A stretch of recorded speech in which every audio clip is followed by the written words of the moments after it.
చిన్న ఏయ్ బాయ్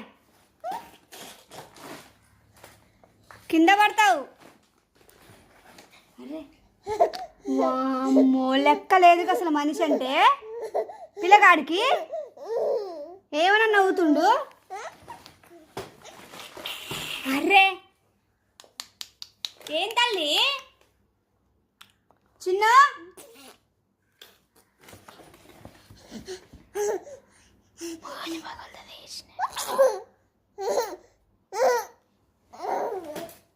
పడతావు నాన్న. ఏంది పడాలా? దెబ్బలు పడాలి నీకు? పడాలా గార్బం? అసలు లెక్క కూడా చేయట్లేగా. నన్ను చూస్తున్నట్టే ఉంది. వాళ్ళు అయితే నేను నా ఫోటోలో నన్ను చూసుకుంటున్నట్టే ఉంది. అటు కొడుతుంది.